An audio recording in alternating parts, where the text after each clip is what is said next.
21వ అధ్యాయము 5వ వచనము అందరము కలిసి చదువుకుందాం.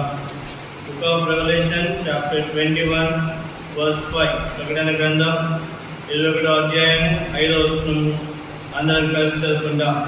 ప్రభు కొంతకాలం నుంచి మరి ప్రకటన గ్రంథం 21వ అధ్యాయము 5వ వచనం నుండి అనేకమైనటువంటి మాటలు ప్రభు బయలుపరుస్తున్నాడు. మరి యొక్క సాయంకాల సమయంలో ఇంకొన్ని బాగా ప్రభు మనకు బయలుపరిచిన విధంగా ఇంకొన్ని అంశాలు మనము ధ్యానించుకునే వారంగా ఉంటాం. Book of Revelation chapter 21 verse 5. అప్పుడు సింహాసనాసీనుడైన వాడు ఇదిగో సమస్తమును నూతనమైనగా చేయించున్నానని చెప్పెను. మరియు మాటలు నమ్మకమును నిజమైనవి కనుక వాయుని ఆయన నాతో చెప్పుచున్నాడు. కాబట్టి ప్రకటన గ్రంథం 21వ అధ్యాయము 5వ వచనంలో ఒక మాట రాయబడింది. ఏంటిది ఆ మాట? ఇదిగో సమస్తమును నూతనమైనవిగా చేయించున్నాను. కాబట్టి నూతనంగా చేసేటువంటి దేవుడు, నూతనమయంగా చేసినటువంటి దేవుడు.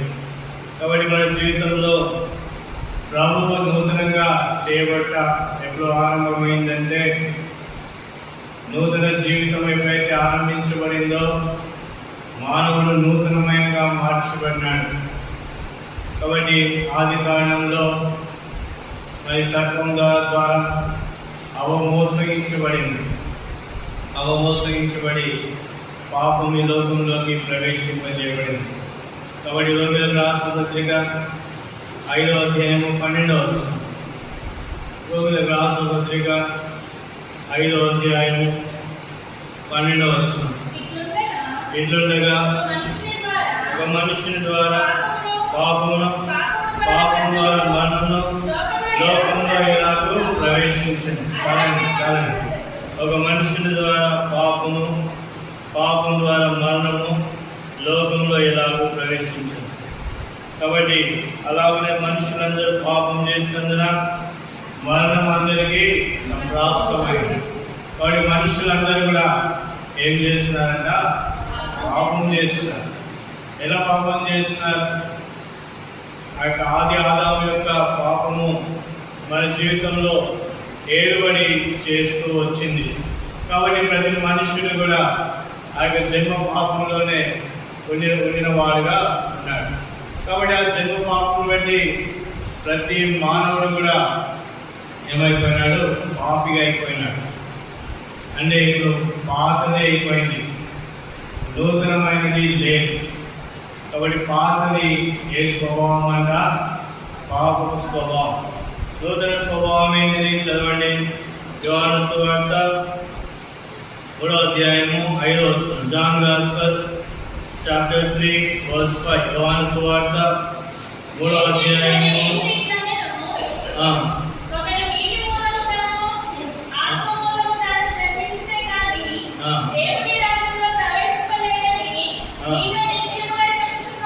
చాలండి. కాబట్టి ఇక్కడ యోహాను సువార్త 3వ అధ్యాయం 5వ వచనంలో యేసు ఇట్లను ఒక నీటి మూలంగాను ఆత్మ మూలంగాను జన్మించనే కానీ దేవుని రాజ్యంలో ప్రవేశింపలేడని మీతో నిశ్చయంగా చెబుతున్నాను.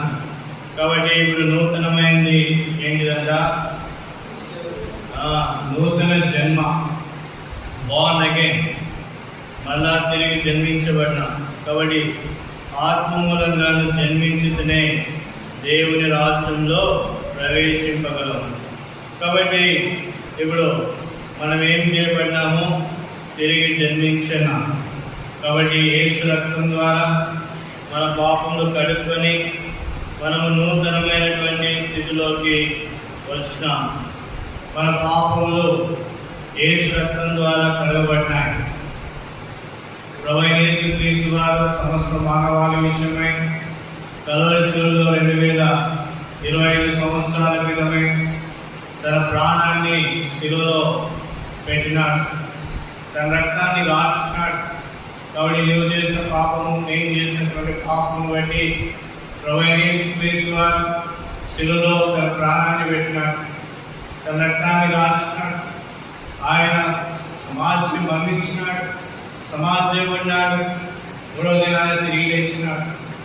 కాబట్టి ప్రభువైన యేసుక్రీస్తు వారు ఈ లోకానికి వచ్చినాడు. కాబట్టి ఆయన గురించి రాయబడింది మొదటి కొరింథీయులకు రాసిన పత్రిక 15వ అధ్యాయము 45వ వచనం. 1 Corinthians chapter 15. ఇందు విషయమై ఆదాము మొదటి మనుషుడు జీవించు ప్రాణి ఆయన రాయబడి ఉన్నది. కడపటి ఆదాము అంటే ప్రభువైన యేసుక్రీస్తు వారు జీవింపజేయు ఆత్మ ఆయన. కాబట్టి మొదటి మనుషుడు జీవించు ప్రాణి సాతాను ద్వారా మోసం చేయబడినాడు. మోసం చేయబడి ఏమైపోయినాడు? పాపాన్ని లోకానికి తీసుకొని వచ్చినాడు. ఆది లోకంలోకి వచ్చింది, నవీనత్వాన్ని తీసుకొని రాలేదు మొదటి ఆదాము. కాబట్టి ఆయన పాపం బట్టి మనం పాపులుగా మార్చబడ్డాం. ఒక మనిషి ద్వారా పాపం లోకంలోకి ప్రవేశించింది. ఆ పాపమే మనలో ఏర్పడి చేసింది. ఆ పాపం మనల్ని నిత్య నాశనానికి తీసుకుని పోయేదిగా ఉంది. కాబట్టి నిత్య నాశనం నుంచి తప్పించడానికి 2025 సంవత్సరాల క్రితం ప్రభువైన యేసుక్రీస్తు వారి లోకానికి వచ్చినాడు. ఆయన ప్రాణాన్ని పెట్టినాడు, రక్తాన్ని కాల్చినాడు. ప్రభు 3వ దినాన్ని తిరిగి లేచినాడు. తిరిగి లేచి బ్రతికినాడు. ఆయన ఏమైనాడంట? జీవింప జయు ఆత్మ ఆయన. కాబట్టి ఇక్కడ రాయబడింది ఆయన జీవింపజేయు ఆత్మ అయినాడు. కాబట్టి ఆయన ద్వారా మనం జీవింపజేయబడుతున్నాం. కాబట్టి ఇక్కడ రాయబడింది యోహాను రాసిన పత్రిక 3వ అధ్యాయము 5వ వచనంలో ఏమని రాయబడింది చూడండి.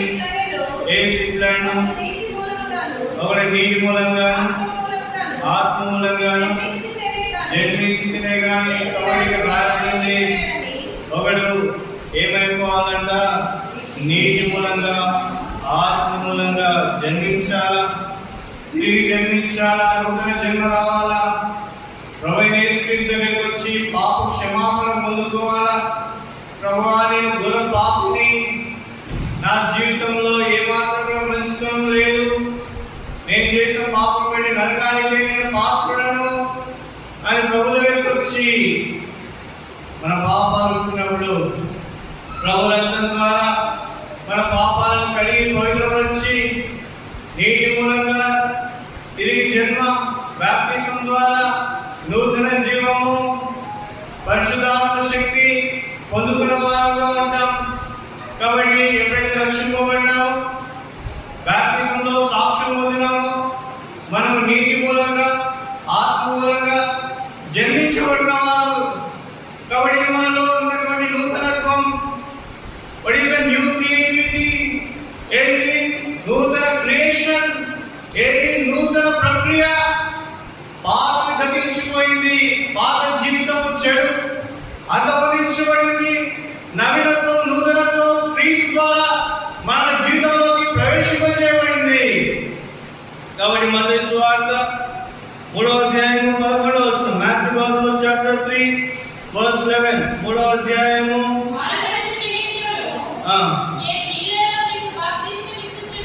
నేను మీకు నీళ్లలో బాప్తిసం ఇచ్చున్నాను, అయితే నా అనుకోవచ్చువాడు నాకంటే శక్తిమంతుడు, ఆయన చెప్పుల మోయటమేను నేను పాత్రను కాను, ఆయన పరిశుద్ధాత్మలో అగ్నితోను మీకు బాప్తిసం ఇచ్చును.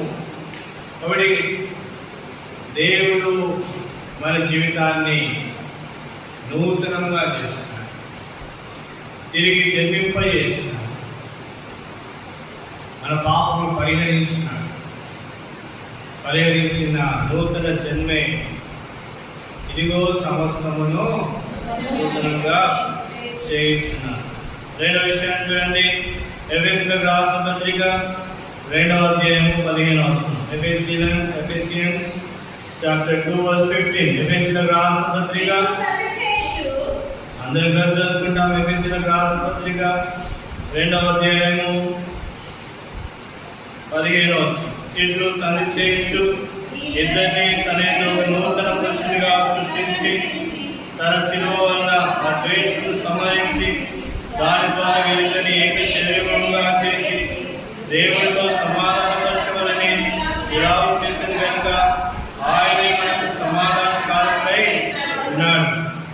కాబట్టి రెండవది, నూతన పురుషునిగా సృష్టించినాడు, నూతనంగా చేసినాడు.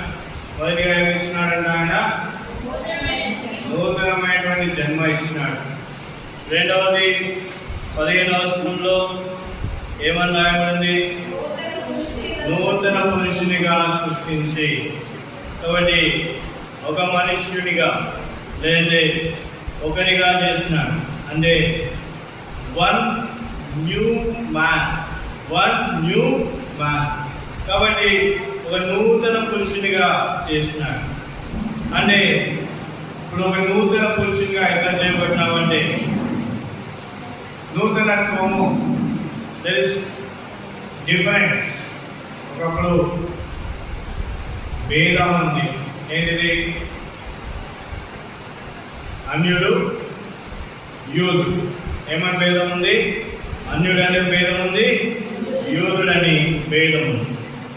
కానీ ఇప్పుడు మనం ఏముందంట? మనలో ఒకే పురుషుడు అంటే దీని అర్థము ఏంటిదంటే చర్చ్ ప్లస్ బిలీవర్స్. సంఘంలోకి విశ్వాసం తీసుకుని వచ్చినాడు. ఏం తీసుకుని వచ్చినాడు? సంఘంలోకి విశ్వాసం తీసుకుని వచ్చినాడు. ఏ విశ్వాసం తీసుకుని వచ్చినాడు? యేసు రక్తం ద్వారా కడగబడినటువంటి విశ్వాసమును తీసుకుని వచ్చినాడు. 14వ వచనం చదవండి. ఆయన మన సమాధానమేంటి? మీకును మాకున్న దేశం అనగా విధి రూపకమైన ఆత్మీయ ధర్మశాస్త్రమును తన శరీరమును కొట్టివేయడం చేత మధ్యగోడను పడగొట్టి మన ఉభయములను ఏకము చేసినాడు. కాబట్టి ఒకనాడు మధ్య గోడ ఉంది, దేవునికి మనకు మధ్య గోడ ఉంది. కాబట్టి వ్యత్యాసం ఉంది. యూదులని అన్యజనాంగమని వ్యత్యాసం ఉంది. అంటే యేసుక్రీస్తు రక్తం ద్వారా కట్టబడిన వాళ్ళందరూ కూడా అన్యజనులుగా ఉన్నారు. మధ్య గోడ ఉంది, దేవునితో సహవాసం లేదు. అయితే ఇప్పుడు ఏం చేస్తున్నాడు? మధ్య గోడని ఏం చేస్తున్నాడు? పడగొట్టినాడు. కాబట్టి రిమూవ్ ద డిఫరెన్స్. ఏంటి? అన్యునికి యూదునికి ఉన్నటువంటి వ్యత్యాసమును తీసివేసినాడు. అన్యులను యూదులతో సమానమైనటువంటి పౌరసత్వాన్ని ఇచ్చినాడు. ఒక యునైటెడ్ లో తీసుకొని వచ్చినాడు. అంటే ఐక్యపరిచినాడు. సంఘంలో ఏం చేసినాడు? ఐక్యపరచబడినాం. ఒకనాడు లోకంలో ఉండి తాగుబోతులుగా దేవునికి ఇష్టమైన లేని వారంగా జీవించినాం. దేవుని సంఘం అంటే ఇష్టం లేని వారంగా ఉన్నాం. దేవుడు శివరత్నం ద్వారా మనల్ని కొనుక్కున్నాడు, సంధి చేసినాడు. సంధి చేసి మనల్ని దేవాలయంలోకి తీసుకుని వచ్చినాడు, దేవుని సన్నిధానంలోకి తీసుకుని వచ్చినాడు, విశ్వాసుల గుంపులో చేర్చినాడు, యూదుల పౌరసత్వాన్ని ఇచ్చినాడు. కాబట్టి ఎంత గొప్ప భాగ్యం. కాబట్టి ఒకనాడు లోకంలో శత్రువులంగా పాపులంగా ఉన్న మనల్ని దేవాలయంలో తీసుకొని వచ్చి ఆయన రక్తం ద్వారా కడిగి పవిత్రపరిచి నీతిమంతులంగా తీర్చి ఒక పురుషునిగా చేసినాడు. వన్ మ్యాన్, ఒక పురుషునిగా చేసినాడు. అదే మాట రాయబడిందా? ఒక నూతన పురుషునిగా చేసినాడు. What is the meaning? ఒక నూతన పురుషుడు అంటే ఏంటిది? అదే సంఘాన్ని మరియు విశ్వాసాన్ని కలిపి చూపెడుతుంది. కాబట్టి ఒకనాడు పాత ప్రాచీన పురుషుడు దేశంతో ఉన్నవాడు ఇప్పుడు ప్రేమతో మార్చబడినటువంటి వాడు. ఒకనాడు అవిశ్వాసిగా ఉన్నవాడు ఇప్పుడు ఎలా అయిపోయినాడంట? విశ్వాసిగా మార్చబడినాడు. ఒకనాడు కీడు చేసేవాడు ఇప్పుడు ఏం చేస్తున్నాడు? ఒక నూతన పురుషుడు ఒక నూతనత్వంలోకి వచ్చినాడు, సంఘంలో చేర్చబడినాడు. పాతంతా వెళ్ళిపోయింది, నవీనత్వంలోకి వచ్చినాడు. అది రెండవ విషయం. ఇంకా అక్కడ చూసినట్లయితే మొదటి కొరింథీయులకు రాసిన పత్రిక 12వ అధ్యాయము 13వ వచనం. 1 Corinthians chapter 12 verse 13, 13వ వచనం. ఏలైనగా 12:13, మొదటి కొరింథీయులు 12:13. ఏలైనగా యూదులమైన, గ్రీసు దేశస్థులమైన, దాసులమైన, స్వతంత్రమైన మనమందరం ఒక శరీరంలోనికి ఒక ఆత్మ ఎందే బాప్తిసం పొందితిమి. మనమందరం ఒక ఆత్మను పానము చేసిన వారమైతిమి. కాబట్టి మనమందరము ఒక్క శరీరంలోకి వచ్చినాం. ప్రభు మనకు శిరస్సు అయినాడు. సంఘానికి శిరస్సు ఎవరు? ప్రభు అయిన యేసుక్రీస్తు. ఆయన మనకు శిరస్సు అయినాడు. మనం ఆయన శరీరమైన, ఆయన అవయములైన. కాబట్టి ఒకే శరీరంగా మనల్ని మార్చినాడు. ఒక శరీరంలోకి తీసుకుని వచ్చినాడు, ఒక నూతన పురుషుల్లోకి తీసుకుని వచ్చినాడు. అంటే మనల్ని దేవుడే ప్రతిబింబ చేస్తున్నాడు. ఒకనాడు మన జీవితంలో చూస్తే సాతాను ప్రతిబింబ చేయబడినాము. ఇప్పుడు ఎవరు కనబడుతున్నారంటే మనలో నూతన పురుషుడు కనబడుతున్నాడు. మనం చూస్తే యేసుక్రీస్తు వారిని చూసినట్టు అనిపిస్తుంది. అన్న యేసుక్రీస్తు వారు ఎట్లా ఉంటారో తెలియదు, కానీ నేను చూస్తుంటే యేసుక్రీస్తు వారిని చూసినట్టు అనిపిస్తుంది. యేసుక్రీస్తు ప్రేమ నాకు తెలియదు, కానీ నేను చూస్తుంటే యేసుక్రీస్తు ప్రేమ మీలో కనబడుతుంది. ఒక నూతన పురుషునిగా చేస్తున్నాడు. మూడవ విషయాన్ని చూడండి. కీర్తనలు 92వ కీర్తన 10వ వచనం. 92వ కీర్తన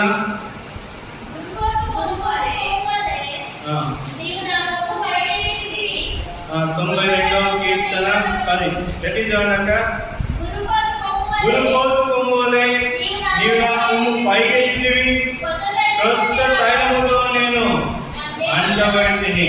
కాబట్టి మూడవది ఏంటి కదా? క్రొత్త తైలం, అభిషేకింపబడిన, అనాయింటెడ్. చెప్పండి, ఏం చేయబడినా? క్రొత్త తైలం ఏం చూపెడుతుంది? అభిషేకాన్ని చూపెడుతుంది. మొదటిగా నూతనత్వం ఏం చూపెడుతుంది? నూతన జన్మను చూపెట్టింది. రెండవది నూతనత్వం ఏం చూపెడుతుంది? నూతన పురుషుని సంఘాన్ని చూపెడుతుంది. మూడవది నూతనమైనటువంటి తైలం, క్రొత్త తైలం.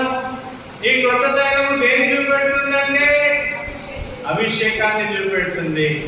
అనాయింటెడ్, అభిషేకింపబడినప్పుడు మన జీవితంలో ఏమైపోతుంది? మన జీవితంలో శక్తిని పొందుకుంటాం, బలాన్ని పొందుకుంటాం. మనం ప్రార్థన చేస్తే సమస్తం కూడా సమకూర్చబడి జరిగేదిగా ఉంది. అందుకోసం ఫిలిప్పీయులకు రాసిన పత్రిక 4వ అధ్యాయం 13వ వచనంలో రాయబడింది, నన్ను బలపరచువాని నేను సమస్తమును చేయగలను. How it is possible? నన్ను బలపరచువాని నేను సమస్తాన్ని ఎలా చేస్తున్నాను? ఐఎమ్ అనాయింటెడ్, నేను అభిషేకింపబడ్డాను. క్రొత్త తైలము దేన్ని చూపెడుతుందంటే అభిషేకాన్ని చూపెడుతుంది. నా మీద ప్రభు యొక్క అభిషేకం ఉంది. అది ఎలా వచ్చింది? నాకు రక్షణలో వచ్చింది. అది ఎలా వచ్చింది? నాకు బాప్టిజంలో వచ్చింది. కాబట్టి ఇప్పుడు మనం అనాయింటెడ్, అభిషేకింపబడ్డాం. శిలువ ద్వారా, రక్షణ ద్వారా మనం అభిషేకింపబడ్డాం. ఏదో అవసరం లేదు అభిషేకింపబడ్డానికి. ప్రభువాన్ని అభిషేకించి నాకు అవసరం లేదు. శిలువ నుంచే మనం అభిషేకింపబడినాం. ఎప్పుడైతే రక్తం ద్వారా మన పాపాలు కడుక్కున్నామో ప్రభువాన్ని కొత్త తైలముతో అభిషేకించినాడు. శిలువ రక్తం ద్వారా అభిషేకించినాడు. ఇవాళ అనాయింటెడ్. దావీదు ఎద్దుకొమ్ముతో అభిషేకింపబడినాడు. దేవుని కార్యములు బలంగా చేస్తున్నాడు. అనాయింటెడ్. అలానే సంఘం అభిషేకింపబడింది. ఇప్పుడు నూతనత్వం ఏంటంటే సంఘంలో అభిషేకం వచ్చింది. ఈ అభిషేకము దేని చూపెడుతుందంటే దేవుని గొప్ప కార్యములు చేసేటువంటి సంఘాన్ని చూపెడుతుంది. రెండవది దేవుని ఘనతని సంఘము ప్రచురిస్తుంది. మూడవది దేవుని ఆశీర్వాదాలు ఇక్కడ నిలబడినాయి. కాబట్టి అభిషేకంలో 3 విషయాలు వస్తాయి. మొదటి ఏంటంటే అభిషేకంలో 3, నూతనత్వంలో 3, అభిషేకంలో 3. మొదటి ఏంటంటే బలమైన కార్యం, శక్తి. రెండవది ఘనత. కోరా కుమారులు అంటారు కదా. 84వ కీర్తన 84వ కీర్తన 11వ వచనం. దేవుడైన యెహోవా సూర్యుడును కేడమునై ఉన్నాడు. యెహోవా కృపయు ఘనత అనుగ్రహించును. ఏమనుగ్రహిస్తాడు దేవుడు? యెహోవా కృపయు ఘనత అనుగ్రహించును. కాబట్టి సాల్వేషన్ లో మనకి ఏమొచ్చింది? ఘనత వచ్చింది. నన్ను బలపరచు అని నేను సమస్తము చేయగలను. కాబట్టి అనాయింటెడ్ శక్తి పొందుకున్నాం, బలపరచుకున్నాం, బలమైనటువంటి కార్యాలు మన ప్రార్థన ద్వారా చేయగలుగుతున్నాం. అంతేకాదు ప్రభు మనల్ని ఘనపరిచినాడు. ఒకనాడు ఘనహీనంగా ఉన్నటువంటి కోరా కుమారులు ఘనపరచబడ్డారు, సంఘంలో తీసుకుని రాబడ్డారు. ఒకనాడు బాబాలయంగా ఏడ్చుకుంటూ వెళ్ళినటువంటి వాళ్ళు ఘనపరచబడ్డారు. ఒకనాడు నిండులో ఉన్నటువంటి వారు ఘనపరచబడ్డారు. ఒకనాడు బాధలో ఉన్నటువంటి వారు ఘనపరచబడ్డారు. What a great salvation, what a great anointed. ఎంత గొప్పగా ఆశీర్వదింపబడ్డారు, ఎంత గొప్పగా అభిషేకింపబడ్డారు. చూడండి, కీర్తనకారుడు 133వ కీర్తన 2-3 వచనాలు. కీర్తనలు 133వ కీర్తన. సహోదరులు ఐక్యత కలిగి నివసించుట ఎంత మేలు, ఎంత మనోహరం. అది తల మీద పోయబడి ఆరోగ్య గడ్డ మీదుగా కారి అతని అంగీల అంచు వరకు దిగజాను పరిమళ తైలం వలె ఉండును. కాబట్టి ఎలా ఉందంటే అభిషేకము తల మీద పోయబడిదిగా ఉంది. కాబట్టి దేవుని కృప, దేవుని పవిత్రాత్మ, దేవుని యొక్క అభిషేకము నిండుగా మనకు వచ్చింది. ప్రభు దగ్గరికి వచ్చింది, ప్రభు నుంచి మనకు వచ్చింది. కాబట్టి తల మీద పోయబడి అంటే క్రీస్తు అభిషేకింపబడినాడు. ఆయనను బట్టి శరీరం అంతా కూడా ఏం చేయబడింది? అది తల మీద పోయబడి ఆరోను గడ్డం మీదుగా కారి అతని అంగీల అంచు వరకు దిగజాన పరిమళ తైలం వలె వండును. కాబట్టి అభిషేకం ప్రభు అయిన యేసుక్రీస్తు ద్వారా మనకు వచ్చింది, శిలువలో నుంచి వచ్చింది. యేసుక్రీస్తు వారు శిరస్సైన దాన్ని బట్టి వచ్చింది. ఆయన నుంచి సంఘానికి అభిషేకం వచ్చింది. కాబట్టి ఇక్కడ దేని జ్ఞాపకం చేస్తుందంటే ఆశీర్వాదాన్ని జ్ఞాపకం చేస్తుంది, అభిషేకాన్ని జ్ఞాపకం చేస్తుంది. ప్రభు యొక్క అభిషేకం మన మీదకి వచ్చింది, అది నూతనత్వం. ఇంకా చూసినట్లయితే ఇక్కడ ఐక్యత అనేది ప్రభులో ఉంది, అది సంఘంలోకి వచ్చేసింది. కాబట్టి విశ్వాసంలోకి వచ్చేసింది. కాబట్టి ఈ ఐక్యత ఏం చేసింది? సమస్తమైనటువంటి సమస్యలను సాల్వ్ చేస్తుంది. కాబట్టి ఈ అభిషేకంలో ఐక్యత ఉంది. ఈ ఐక్యత మనల్ని క్రీస్తులో ఐక్యపరిచింది. కాబట్టి ఈ తల మీద పోయబడింది, తర్వాత ఎక్కడికి వచ్చిందంటే అది ఆరోగ్య గడ్డ మీదకి వచ్చింది, తర్వాత అంగీల అంచులోకి వెళ్ళింది. అంటే సంఘం మొత్తానికి కూడా పరిమళ వాసన వచ్చేసింది. అంతేనా?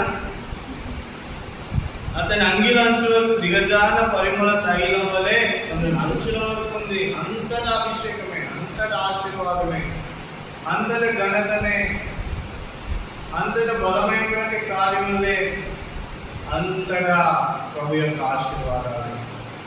కాబట్టి మూడవది నూతనత్వంలో we are the blessed people, we are anointed, we are strongest people. ఆ తర్వాత మనము గ్రేట్ పీపుల్, ఘనతగా వహించినటువంటి వారు. మూడవది ఏంటిది? we are blessed people, ఆశీర్వదింపబడిన వారు. కాబట్టి మూడవది కొత్త తైలము దేన్ని చూపెడుతుందంటే శక్తి, ఘనత, ఆశీర్వాదాలను చూపెడుతుంది. నాలుగో విషయాన్ని చూడండి. నాలుగో విషయాన్ని చూడండి. కీర్తనకారుడు 40వ కీర్తన 2-3 వచ్చిన 40వ కీర్తన 2-3 వచ్చిన కీర్తనలు 40వ కీర్తన 2-3 వచ్చిన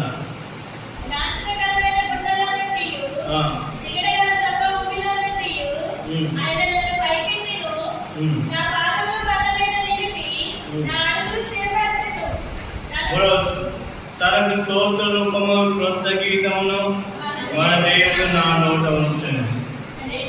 చాలండి. స్తోత్ర రూపము క్రొత్త గీతము నా నోట ఉంచిన. 4:1 నాలుగోది ఏంటిదంట? క్రొత్త గీతము. Not old song, it's a new song. ఎలా ఉంది ఆ న్యూ సాంగ్? చదవండి. ప్రకటన గ్రంథం 5వ అధ్యాయం 9-10 వచనం. ప్రకటన గ్రంథం 5వ అధ్యాయం అందరం కలిసి చదువుకుంటాం. ప్రకటన గ్రంథం 5వ అధ్యాయం 9-10 వచనం. ఆ పెద్దలు, నీవు ఆ గ్రంథము తీసుకొని దాని ముద్రను విప్పుటకు యోగ్యుడవు, నీవు వధించబడిన వాడవై నీ రక్తం నుంచి ప్రతి వంశంలోను ఆయా భాషలు మాట్లాడే వాళ్ళను ప్రతి ప్రజలను ప్రతి శ్రమలోను దేవుని కొరకు మనుషులను కొని మా దేవునికి వారిని రాజ్యంగానికి యాజకులుగా చేసింది కనుక వారు భూలోకమందు ఏలుగురని కొత్త పాట పాడుదురు. ఒకటి న్యూ సాంగ్. ఏంటి ఆ యొక్క కొత్త గీతం?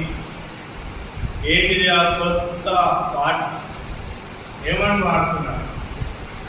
New song is salvation song.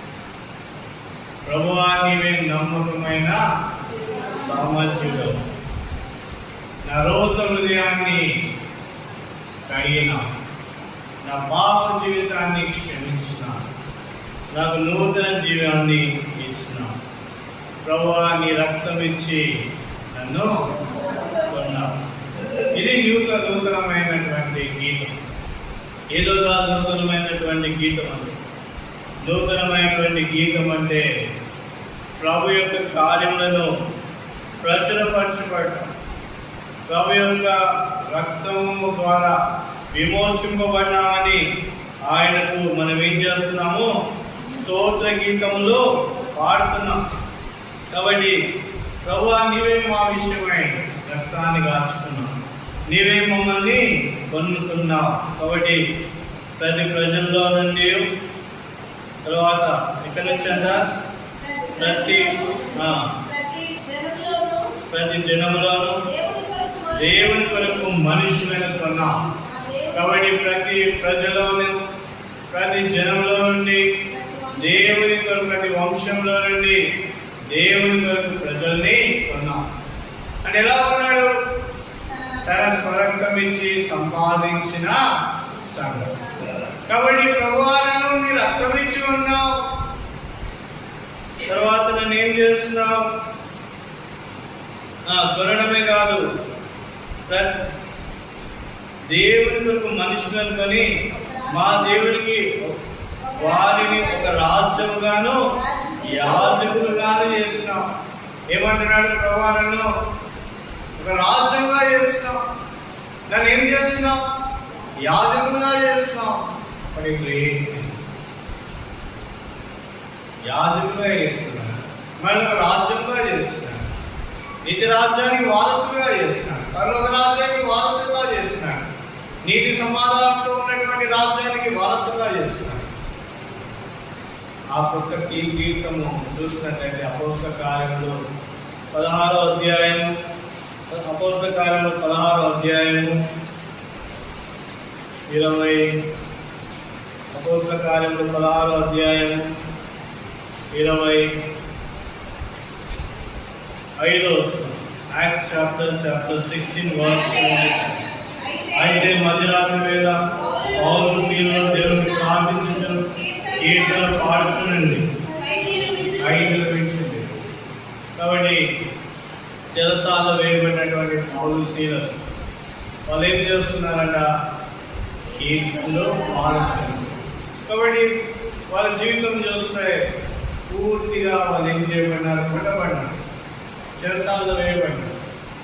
అప్పుడు పరలోక ప్రార్థన, పరలోక పాట పౌలు సీల ద్వారా, ప్రభువాను నన్ను నీ రక్తం ద్వారా విమోచించినావు, నీ రక్తం ద్వారా నా పాపములు కడిగినావు, నీ రక్తం ద్వారా నాకు నవీనత్వాన్ని ఇచ్చినావు, ప్రభువా నీ రక్తం ద్వారా నాకు నూతనత్వాన్ని ఇచ్చినావు అని పాటలు పాడుతున్నారంట.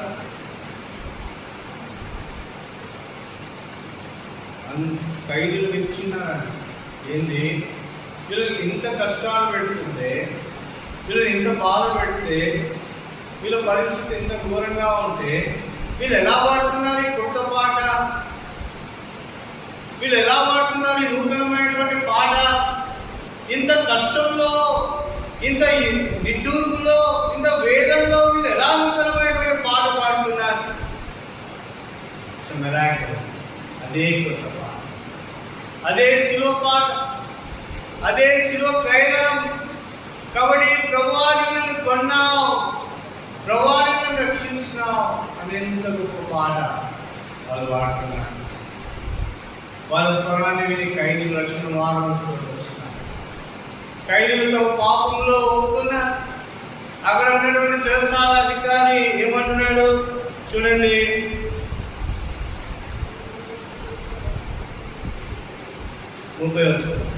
వారిని వెలుపలికి తీసుకుని వచ్చి అయలార రక్షణ పొందుటకు నేనేమి చేయవాలి? కొత్త పాటలో ఏముంది? అయలారా రక్షణ పొందుటకు నేనేమి చేయాలి? రక్షణ పొందుటకు నేనేమి చేయాలా? What can I do? నేనేమి చేయాలి? అది రష్యా దేశం. రష్యా దేశంలో 10 మంది అక్కడ నిలబడి ఉన్నారు. 10 మంది నిలబడి ఉంటే వాళ్ళని వాళ్ళ క్రైస్తవులు, రష్యా గవర్నమెంట్ అనేది మిమ్మల్ని చంపేస్తామంటుంది. యేసుక్రీస్తు కావాలా, సిలువ కావాలా, మేము ఇచ్చేటువంటి ఘనత కావాలా అని అడిగినప్పుడు ఆ యొక్క ప్రజలందరూ కూడా ఏమన్నారంటే మా ప్రభువు కావాలని అన్నప్పుడు ఒక వ్యక్తి ఈ యొక్క బాధ ఎందుకు, నరక వేదన ఎందుకు, ఈ హింసలు ఎందుకు, నేను చచ్చిపోతే నాకు చనిపోవడం అంటే ఇష్టం లేదు అని ఏమన్నాడు. నేను ప్రభువును వదిలిపెట్టుకున్నానని చెప్పినప్పుడు అక్కడ ఒక సైనికుడు ఉన్నాడు. సైనికుడు విధానం అంతా చేస్తున్నాడు. ప్రభు కొరకు వీళ్ళు ఎందుకు ఇంతగా ఎదురు వస్తున్నారు? ఏముంది ఈ క్రైస్తవత్వంలో, ఈ క్రీస్తులో ఏముంది? ఈ ప్రేమలో ఏముంది? ఈ యొక్క శిలువలో ఏముంది? ఎందుకు చనిపోయినాడు? సమస్త మానవాళి విషయం ఎందుకు చనిపోయినాడు అని ఆ యొక్క సైనికుడు వాళ్ళని చూస్తున్నాడు. ఎందుకు దేవుని కొరకు ఇంత ప్రయాణం చెల్లించేవారుగా ఉంటారా? ప్రాణాలను లెక్క చేయరాదు అని వాళ్ళని గమనిస్తూ ఉన్నారు. ఒక వ్యక్తి ఇమీడియట్గా అక్కడి నుంచి లోపలికి వచ్చేసాడు. బయట నుంచి లోపలికి వచ్చినాడు. నేను యేసుక్రీస్తు వారిని నిలబెట్టినానని చెప్పి అప్పుడే పరలోకం తెరవబడింది. అక్కడి నుంచి కిరీటాలు పంపించుకుంటున్నాడు. ఈ సైనికులు బయటకు ప్రభుత్వం నేను చనిపోవాలని సిద్ధంగా ఆ 10 కిరీటాలు వచ్చి వాళ్ళ మీద నిలబడినాయి. వాళ్ళ ప్రభుత్వం హతసాక్షి అయిపోయిన ప్రభు దగ్గరికి చేర్చుకుంటారు. కాబట్టి నూతనమైనటువంటి పాట జీవితాన్ని మారుస్తుంది. అది పౌలు శీలలు చెరసాల్లో పాడారు. అదే పాటను ఎక్కడ పాడబోతున్నా నిత్య రాజ్యంలో మనం పాడబోతున్నాం. అది నూతన. కాబట్టి నూతనత్వంలో 4 విషయాలు తెలుస్తున్నాం. మొదటి విషయం నూతన జన్మ. ఆ నూతన జన్మ క్రీస్తు యొక్క ప్రేమను బట్టి, ఆయన ప్రయోజనాన్ని బట్టి మనకు వచ్చింది. రెండవది నూతనమైనటువంటి పురుషుడు, కొత్త పురుషుడు, నూతనమైనటువంటి పురుషుడు. ప్రభువే సంఘానికి శిరస్సుగా ఉన్నాడు. ఈ నూతనమైనటువంటి పురుషుడు అన్ని జనులను, యూదులను ఏకం చేస్తున్నాడు, యునైటెడ్ చేస్తున్నాడు, ఒకే వ్యక్తిగా చేస్తున్నాడు. యేసుక్రీస్తు రక్తంగా మార్చబడి, యేసుక్రీస్తు రక్తం ద్వారా ఎవరైతే పాపాలు క్షమించమని దేవుని దగ్గర పెడుతున్నారో వాళ్ళందరినీ ఒకే పురుషుడుగా చేస్తున్నారు. ఒకే పురుషుడు సంఘంలో ఉన్నాడు. విశ్వాసం మాదిరిగా ఉన్నారు. కాబట్టి ఎత్తబడి గుంపులో ఒకే పురుషుడు కనబడుతున్నాడు. ఆ పురుషుడు నవీనత్వంలో కనబడుతున్నాడు. ఆ పురుషుడు నూతనత్వంలో కనబడుతున్నాడు. మూడో విషయం చూస్తే క్రొత్త తైలం, నూతనమైనటువంటి తైలం. ఈ నూతనమైన తైలం మూడు విషయాలు చూపెడుతుంది. ఒకటి బలపరచబడ్డ శక్తి చూపెడుతుంది. కాబట్టి మనము సమస్త కార్యాలు దైవశక్తి ద్వారా చేయగలుగుతాం. ప్రార్థన ద్వారా ఎన్నో విజయాలు చూస్తాం. రెండవది ప్రభు మనల్ని బలపరిచేవాడుగా ఉన్నాడు. ఒకనాడు బాధలో ఉన్నాం, వేదలో ఉన్నాం, కుమారులమైన వేదనలో ఉన్నాం. అయితే మన ప్రభు మనల్ని ఏం చేస్తున్నాడు? బలపరిచినాడు. శిలువ ద్వారా మనల్ని బాహాటంగా బయటికి చూపెట్టినాడు. వీళ్ళ ప్రజలు వీరు రక్తం ద్వారా కొనబడిన వారు వేడుకకు కలవచ్చినాడు. మూడో విషయం ఆశీర్వదింపబడినాడు. కాబట్టి క్రొత్త తైలం ద్వారా ఆశీర్వదింపబడిన, దేవుని కృప పవిత్రాత్మ అభిషేకింపబడిన, తర్వాత ఐక్యత ఉంది. దేవుడు అభిషేకింపబడిన, యేసుక్రీస్తు ద్వారా అభిషేకింపబడిన, ఆయన ద్వారా మనం అనాయింటెడ్ అభిషేకింపబడిన. ఆ తైలం మన మీదకి వచ్చింది. ఆ పరిమళ వాసన మన జీవితంలో కూడా కనబడుతుంది. ప్రభువైన యేసుక్రీస్తు వారి యొక్క పరిమళ వాసన మన ద్వారా కూడా వెదజల్లుకోబడుతుంది.